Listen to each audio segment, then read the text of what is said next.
My name's James Vance Scott, born August the 29th, 1928, in Texarkana, Texas. Raised on a farm. My family was farmers. And in 1949, I decided that I didn't like farming, so I went to work for the CocaCola bottling company in Texarkana, Texas. I worked for them for 47 and a half years, retired in 1994, and went back, called back to work, worked part-time 2 years, retired in 1996. I was a salesman for 1 year. I was drafted into the Army in October the 3rd, 1950. Took basic training in Leesville, Louisiana. It was called Camp Polk then, later was changed to Fort Polk, Louisiana. Went to, in December 1950, I went to El Paso for anti-aircraft training. I was in the drafted into the 45th Infantry Division. I was in Battery B, 145th AAA Artillery, and that's why we went to El Paso for anti-aircraft practice. And was alerted to go to Korea in February of 1951. And went to Japan in, I think it was January of 1951. Spent 9 months in Japan and went to Korea, and left Korea for stateside sometime around the 1st of September of 1952. Went to Fort Hood, Texas, and was discharged from Fort Hood, Texas in September the 22nd, 1952. Came back home, went back to my old job at the CocaCola Bottling Company, and in 1954, I changed from the sales department to the service department. And I worked there until 1994 when I retired, and then they called me back because of OSHA had put in new requirements about Freon, and that was my primary job, was refrigeration the last 2 years that I worked part-time. And after I retired, I didn't do much of anything except garden, go camping, hunting and fishing, that type of activity. I loved water sports. I skied the last time when I was 75, water skied the last time when I was 75 years old. So that's pretty much my career. I married a wonderful woman in January the 1st, 1954. We had 4 children. I have 4 grandchildren. I have 2 great-grandchildren. And I belong to a Presbyterian church, and I'm a big church worker. I believe in Christ. Okay, so let's rewind really quick. So you were working with CocaCola whenever you were drafted?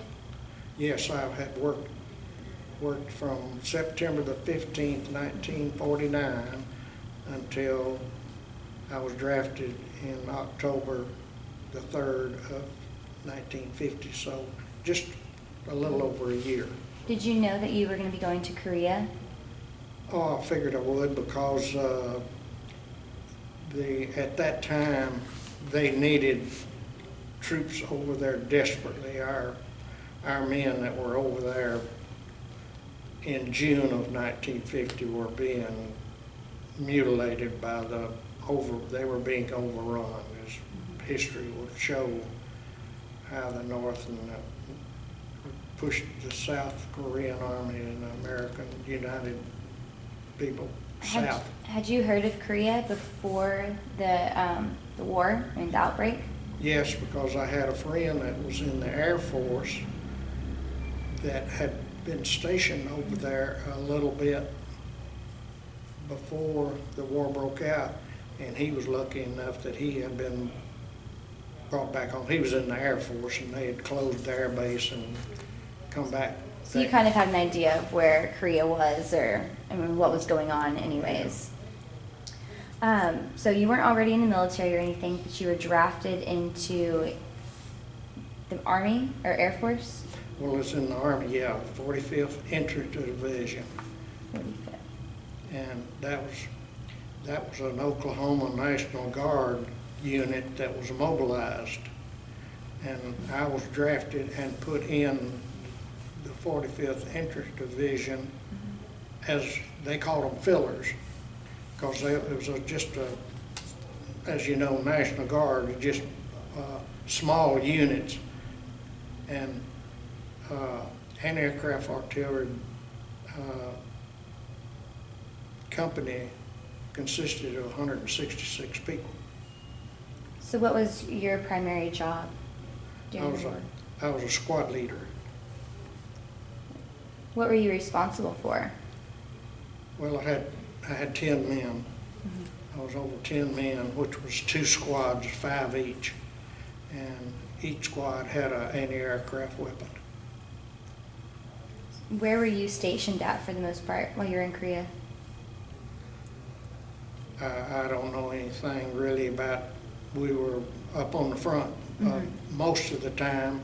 We were assigned to an infantry company, and we were furnishing air support plus ground support for the infantry. And we would stay up on the front line for a while. Been too long to remember. I didn't keep any records of, and then we'd go back in reserve for maybe a couple of weeks, and then we'd go. And we moved around 3 or 4 times while we were up on the front lines. What was your reaction whenever you found out the Korean War was going on, that you were going to be drafted and sent over there? How did your family react? Well, I guess seriously, of course, but my mother knew that it was going to happen. I had 2 older brothers that had been in World War II, and when the North Koreans invaded South Korea, they started drafting soldiers into the infantry, into the Army, as fast as they could, fast as they could train them, really.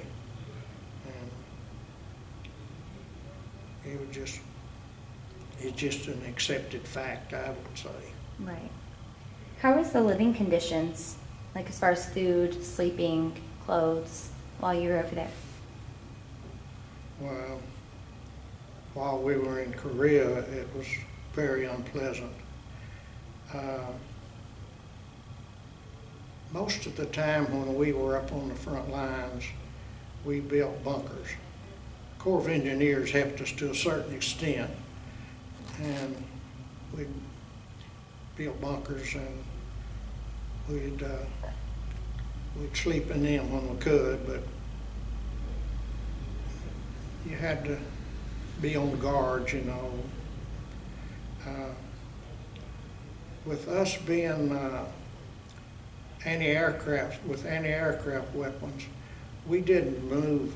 We were up with the infantry, and we didn't move out into no man's land and into enemy territory like the infantry did. They went out and made contact and pulled back when it was necessary, you know. And then we would advance along as we controlled the area. Do you happen to remember how much you were getting paid around this time? I started out at $65 a month. And they took out $5 a month for laundry. And I sent home, I had an allotment sent home of $45 a month to, of course, when I say $65 and $5 a month for laundry, it doesn't sound like I could send home $45 a month.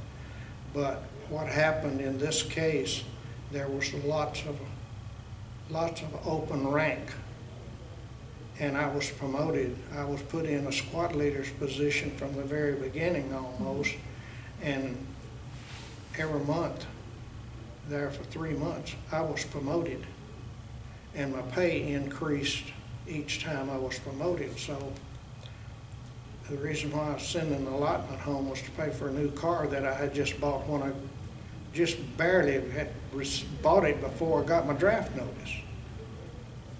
What kind of car was it? It was a new Ford. Went to the bank, of course I had it financed at the bank. Went to the bank and told them, they said, well, while you're in the service you don't have to pay for it. But I said, I want to be paying on it because I don't want to owe the full amount when I come home. And so that was where the $45 a month went to. That was smart. Were you exchanging letters by any chance with your family and friends? Do what? Were you exchanging letters with your family and friends? Oh, yes. Yeah. Yeah. Do you still have any of those letters by any chance? No. You didn't keep any of them.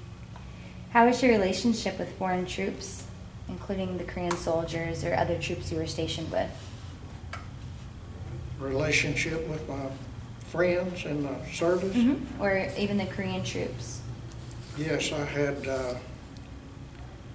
had one sergeant that I was especially fond of.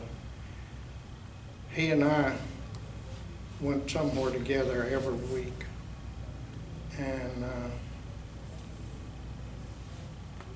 I really missed him at first. We were together throughout my entire service period.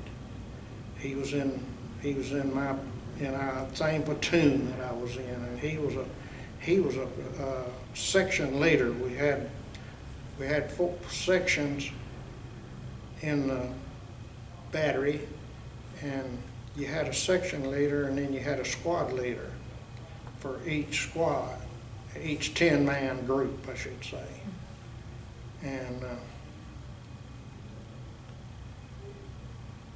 we were pretty close, and Jack Wilson was another good friend, and Jack Kidd that lives in Clarksville, Texas.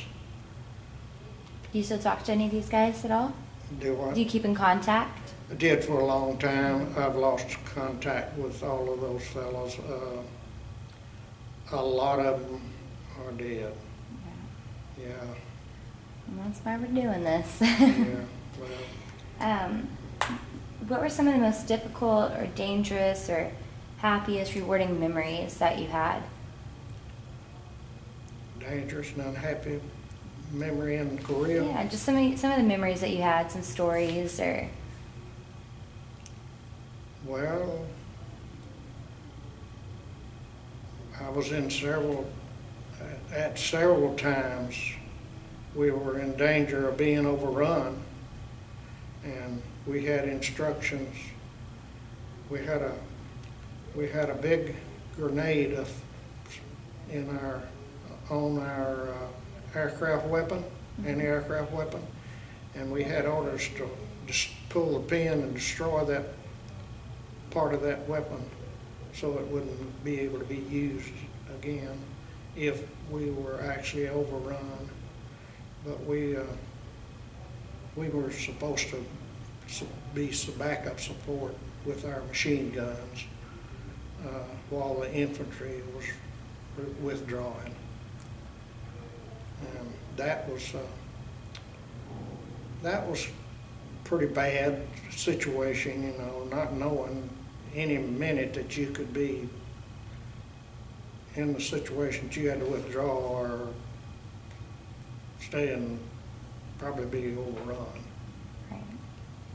What was probably the most severe battle that or one of the most severe battles that you were in?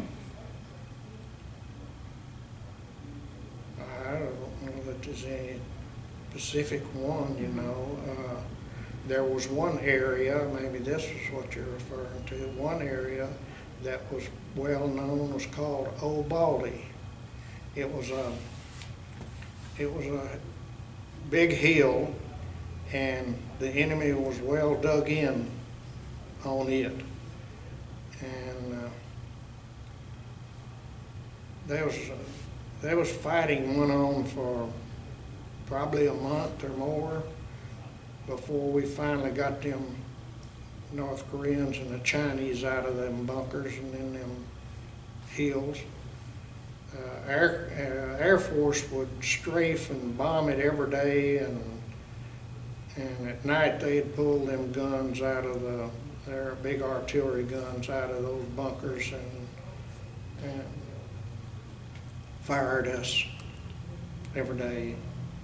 And our artillery and fire back, and the infantry would try to make contact, you know, and did make contact. We did kind of overrun them one time, and my section captured 2 prisoners one morning. They just came in and gave up. They were so hungry and it was so cold till they came in, and the poor fellows were just starving to death. And they were just really happy that they gave up, because they knew they was going to be treated a lot better than what they was going through. And I felt sorry for the civilian people over there, losing everything, you know, and the worst experience I guess I had was coming up on a dead woman and a North Korean officer that was in a little village that we had just destroyed. That was my only first-hand experience with actually seeing a dead enemy. Were you wounded at all? No, I was lucky. So what impact did the war have on your fight, and your fight have upon your life after you returned home from war? How did it impact you or affect you? You realize that you're not your mortality could be lost at any time. Yeah, it just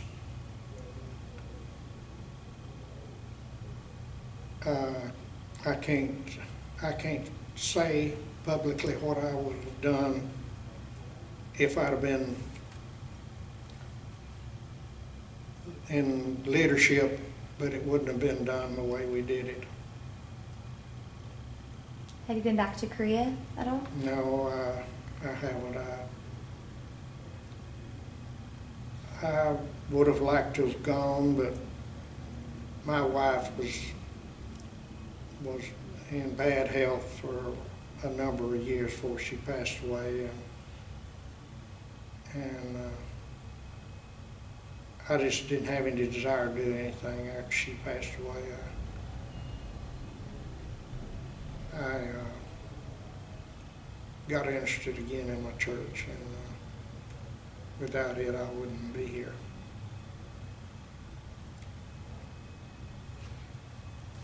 And this is just kind of a far-fetched question, kind of off topic, but in 2013, we witnessed the 60th anniversary of the armistice, which was signed by China, North Korea, and the UN on 7/27. What do you think that we need to do to put a closure on the war? I mean, it was just a ceasefire. What do you think that we would need to do to put a closure on it?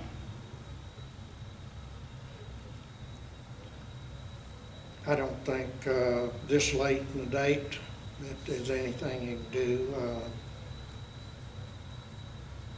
beyond destroying North Korea, which is what should have happened in 1951, maybe in 1950. Eisenhower would have done it if Truman would have let him, President Truman. Do you support a kind of movement to petition to end the war officially and to replace the armistice with maybe a peace treaty? I don't understand the question. Didn't hear it good enough. Do you support a kind of movement to petition to end the war officially and maybe replace the armistice with a peace treaty and just see it away altogether, so it being just a ceasefire? If it's possible to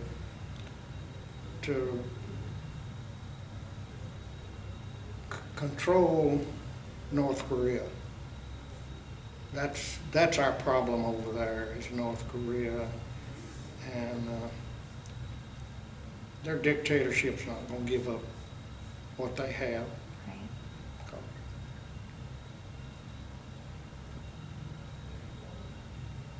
Do you have any messages that you would like to tell the younger generation, whether it's the legacy of the Korean War veterans or the Korean War, something that you feel like they should know? Or I think the young generation should know more about the military. I think it's. I would like they would know more about what's happened in Iraq and Afghanistan. That's where our worst wounded soldiers are coming from. It's a different kind of war from what we went through. We knew who we were fighting over there in Afghanistan and Iraq. You don't know who's the enemy and who's your friend. And those types of military destructive devices they have now are horrible to our men. Is there any other stories or anything else at all that you'd like to share to preserve your legacy? No, I don't think so. Do you think that the Korean War Veterans Digital Memorial, what we're doing here, the interviews, is important? Do you think it's important to preserve these legacies since the Korean War is known as the Forgotten War? Yeah, in a way, I think that the public should be aware of it and remember what the military did for South Korea, because they certainly appreciate what we did, and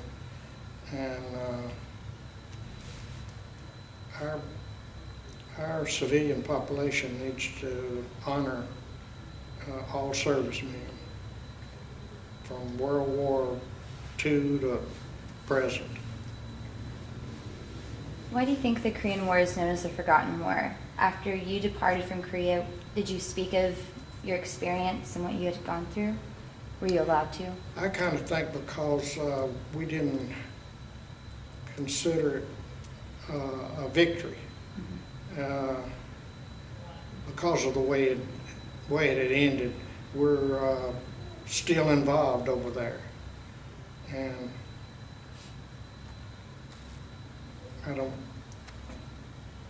I'm not happy about the way it's gone all these years. Like I stated before, it should have been. I'm not the kind of fellow that wants to kill a lot of civilian people, but sometimes that has to be, in my opinion.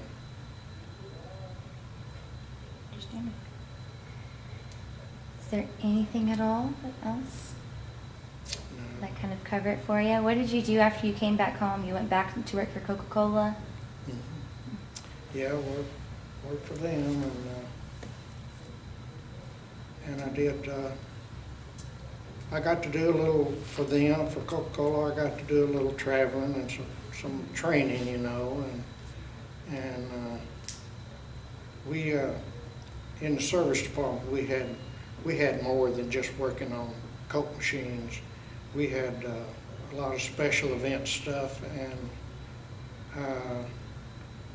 I had 82 ice makers. We went into the ice maker business to get Coca-Cola business. We put ice makers in free of charge in all of the school concession stands, basketball, football, whatever, you know, and the cafeterias.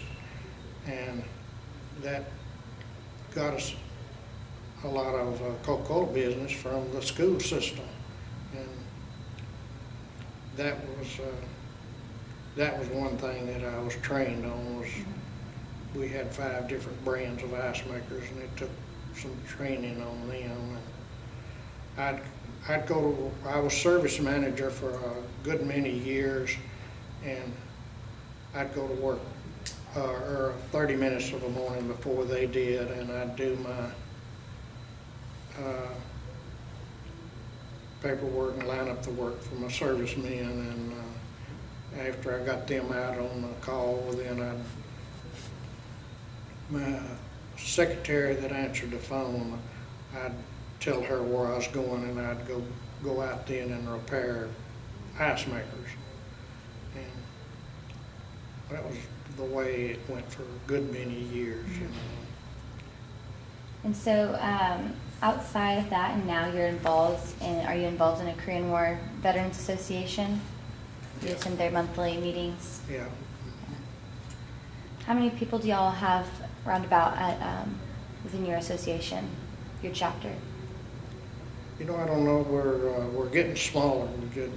We're losing lots of our veterans. The best part about our Korean Veterans chapter is our associate members, which are spouses. And without them, we wouldn't be nothing but a bunch of guys sitting around talking. There's probably 20-something members. I really don't know how many there is.